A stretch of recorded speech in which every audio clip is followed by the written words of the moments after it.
गरीब किसान की कहानी। एक गांव में एक गरीब किसान और उसकी पत्नी उसकी बेटी रहा करते थे। वह बहुत ही गरीब थे। एक दिन उसकी पत्नी उससे कहती है, देखो जी, घर में कुछ खाने को भी नहीं है। तुम कहीं जाकर काम धंधा देख लो जिससे घर में 4 पैसे आ सके। तुम ठीक कह रही हो। मैं अभी बाहर जाके कहीं काम देख कर आता हूँ। रास्ते में उसकी मुलाकात एक आदमी से होती है। क्या हुआ भैया, तुम कुछ परेशान से लग रहे हो और कहाँ जा रहे हो? अरे भाई, परेशानी की तो बात है। मेरे घर में कुछ खाने को भी नहीं है और ना ही कोई काम धंधा है। अरे तुम एक काम करो, धर्मवीर सेठ के पास जाओ और उन्हें अपनी कहानी सुना देना, तुम्हें कुछ ना कुछ दे ही देंगे। क्या सच में? मैं अभी उनके पास जाता हूँ। उस आदमी की बात सुनकर वह किसान सेठ के घर चल देता है। वह सेठ और उसका बेटा अपने घर में होते हैं, तभी किसान वहां पहुंचता है।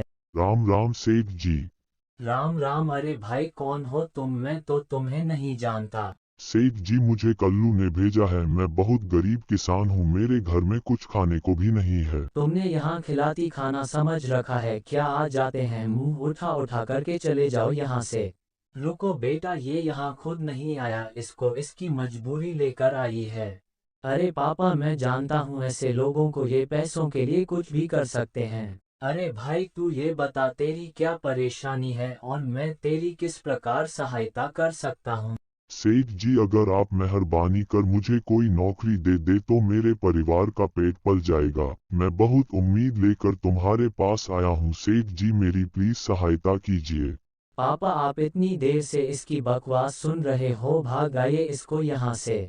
देख भाई, मैं तुम्हारे जैसे लोगों को अच्छे तरीके से जानता हूँ। तुम पैसों के लिए कुछ भी कर सकते हैं और मैं तुम्हें कोई नौकरी नहीं दे सकता। चलो जाओ यहाँ से। नहीं नहीं सेठ जी, मैं बहुत उम्मीद लेकर आपके पास आया हूँ। मुझे कोई नौकरी दे दीजिए। मेरे घर में खाने का एक दाना भी नहीं है। मेरी पत्नी और बेटी ने 3 दिन से कुछ नहीं खाया है। प्लीज सेठ जी, मुझे कोई भी नौकरी दे दीजिए। मैं आपका हमेशा आभारी रहूंगा।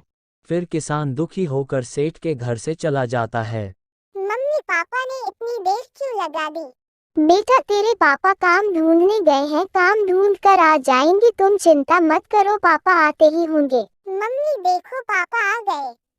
क्या हुआ जी, बड़ी देर लगा दी आपने? कोई काम मिला या नहीं अभी? गायत्री, हमारी किस्मत में धक्के खाना ही लिखा है। मैं एक सेठ के पास गया था, उन्होंने धक्के मारकर भगा दिया। कोई बात नहीं जी, मजबूरी में सब लात मारते हैं। अभी हमारी किस्मत खराब है, इसलिए कोई हमारा साथ नहीं दे रहा है। ठीक है गायत्री, मैं बहुत थक गया हूँ, जाकर आराम करता हूँ। फिर किसान दुखी होकर अपने कमरे में चला जाता है। अगले दिन किसान फिर नौकरी के लिए निकल पड़ता है और अरे, यह वही सेठ है जिसके घर पर मैं नौकरी मांगने गया था। अरे सेठ जी, बारिश में मत भीगिए, मेरा घर पास में ही है। मेरे साथ मेरे घर चलिए, बारिश रुक जाएगी तब चले जाना। अरे ये तो वही आदमी है जो कल मेरे घर पर नौकरी मांगने आया था और मैंने इसको भगा दिया था। चलो थोड़ी देर इसी के घर चला जाता हूँ। फिर सेठ किसान के साथ किसान के घर चला जाता है। किसान आदर से उसको अपने घर ले जाता है। सेठ जी, यह मेरा घर है, आपको यहाँ कोई भी परेशानी नहीं होगी। गायत्री, यह है, देखो कौन आया है, जल्दी आओ।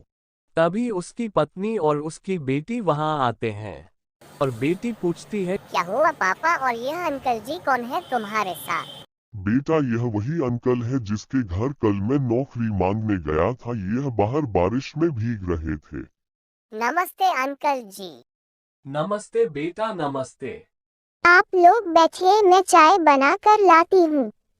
चाय रहने दीजिए, मुझे बहुत जरूरी काम है। बारिश रुक गई, मैं जाता हूँ। अरे सेठ जी, चाय तो पी कर जाते हैं। अरे नहीं भाई, तुम बहुत अच्छे इंसान हो, मुझे बहुत जरूरी काम से जाना है और कल तुम टाइम से दुकान पर आ जाना। ठीक है सेठ जी, जैसी आपकी इच्छा, मैं जरूर आऊंगा। फिर सेठ वहां से चला जाता है और तभी किसान की पत्नी बोलती हैं, सोना जी, आपने सेठ जी ने आपको नौकरी दे दी। तुम सही कह रही हो गायत्री, जितना बुरा हम सेठ जी को समझ रहे थे वह इतने बुरे भी नहीं हैं। उन्होंने नौकरी देकर बहुत अच्छा काम किया है।